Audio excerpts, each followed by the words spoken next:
comment on se débarrasse et comment on transforme les parasites énergétiques émotionnels qu'on a récupérés de l'extérieur. Ça me semble très important à notre époque parce que entre les lignes de temps et des réalités qui se rencontrent, qui s'entrechoquent, les gens qui se débarrassent de leurs filtres et de leur mémoire et de toutes leurs vieilles choses, on est sans cesse dans des perturbations énergétiques et émotionnelles extérieures. Et ça nous fatigue. Qu'est-ce qu'on ressent quand on a récupéré quelque chose ? Alors, on a une fatigue étrange, les nuits ne sont pas réparatrices, on a l'impression que tout bloque, qu'entre soi et le monde extérieur, c'est pas en phase. On a des angoisses étranges qui remontent, qu'on a déjà réglées ou qu'on ne comprend pas. On a peur de tout. Alors, ça peut être des symptômes de nettoyage. On peut ressentir la même chose quand on est en transformation extérieure, mais ça peut être aussi qu'on a récupéré quelque chose. Bon, alors, comment est-ce qu'on va nettoyer ça? Comment est-ce qu'on va transformer ça? Déjà, il faut prendre conscience que si on récupère quelque chose de l'extérieur, c'est qu'on avait une faille en soi. Donc, ça ne sert à rien de fulminer contre le monde extérieur. Il vaut mieux s'occuper de soi. On ne peut pas récupérer de parasites s'il n'y a pas une résonance avec soi. Donc soit on a une faille dans notre énergie, soit on porte à l'intérieur de soi quelque chose qui est similaire, qui fait miroir, qui fait résonance.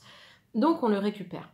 Parmi ces failles, qu'est-ce qui peut avoir lieu? Déjà, la fatigue physique rentre en cause. Exactement comme pour les microbes. Quand on manque de sommeil, quand on mange mal, les énergies circulent mal, nos corps énergétiques ne sont pas optimales, ils ne sont pas bien harmonisés, ils peuvent être trop en haut, trop en bas, il peut y avoir des trous, enfin, il y a plein de choses qui font qu'on va récupérer des choses.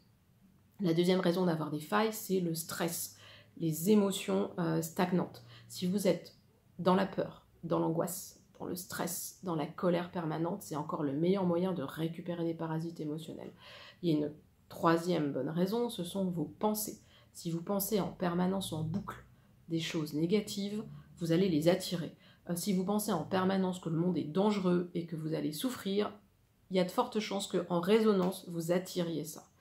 Et la dernière raison, c'est votre taux vibratoire.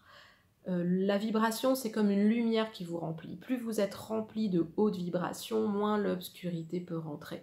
Plus votre énergie est basse, plus vous allez pouvoir vous accrocher avec des énergies basses, donc dont la vibration va correspondre à la vôtre. Donc, concrètement, qu'est-ce qu'on fait? Étape par étape. Déjà, on s'occupe du corps. Si vous vous sentez obscurci par quelque chose, commencez par dormir, par bien manger et par respirer. Vous ne transformerez aucun parasite émotionnel dans l'épuisement. Première règle. Deuxième règle, donc, les émotions. Apaisez-vous. Je sais, c'est pas facile. Relaxez-vous. Faites de la méditation dirigée. Faites-vous aider par un professionnel s'il le faut. Faites de l'EFT, Emotional Freedom Technique, petit système de tapotage très simple, on trouve plein de tutoriels sur internet qui permettent vraiment d'apaiser émotionnellement, à condition de le faire tous les jours. Je vous donne aussi la technique de ma collègue Camille, qui a l'air toute naïve comme ça, mais que je trouve super. Vous mettez une main derrière la tête, sur l'occiput, en haut de la nuque, une main sur le front. Si vous êtes praticien en énergétique, faites circuler l'énergie dans vos mains, sinon comme ça marchera très bien aussi. Et répétez-vous des injonctions positives. Je choisis d'être libérée, joyeuse, sereine aujourd'hui. Voilà, je suis libérée, joyeuse, sereine. Toutes les injonctions positives que vous voulez, répétez-les-vous en boucle. Ne faites pas de négation, pas de ne pas. Faites juste du positif. Je suis calme, ouvert. Vous allez voir, à la répétition, ça fonctionne vraiment.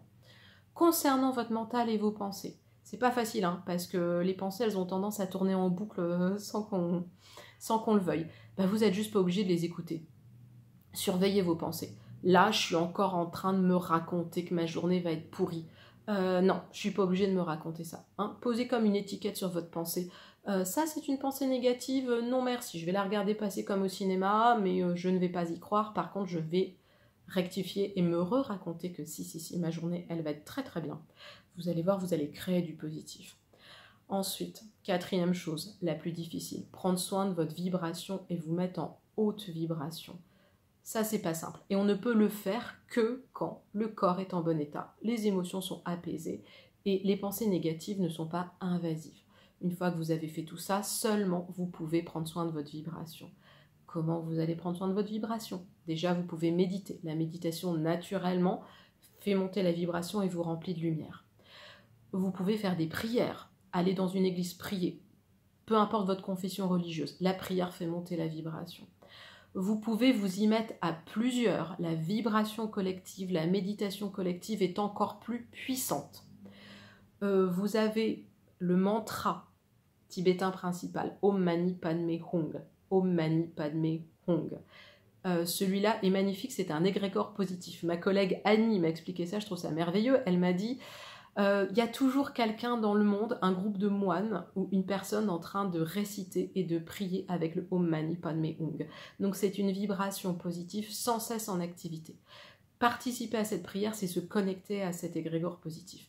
Et ça marche. Répétez-vous-le en boucle des dizaines et des dizaines de fois, même dans votre tête.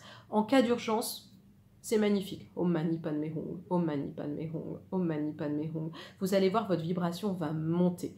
Vous pouvez même le faire collectivement. Demandez à quelqu'un de le faire pour vous. Faites-le à plusieurs. Votre vibration va monter. Vous pouvez également, pour faire monter votre vibration, vous référer à des hautes énergies. Vous référez au Christ, à la vibration de la Vierge Marie, à la vibration de qui vous parle, des anges, de qui vous parle. Tant ça va ouvrir votre cœur et ça va faire monter votre vibration. Voilà. Et c'est seulement quand votre vibration sera haute que le parasite émotionnel, naturellement, va se transformer. Je vous conseille aussi de demander guérison de votre être en même temps. Quand vous faites votre méditation, par exemple, merci de transformer mes mémoires, mon karma, mon passé, tout ce qui en moi résonne avec ce parasite émotionnel. Ça sera beaucoup plus efficace.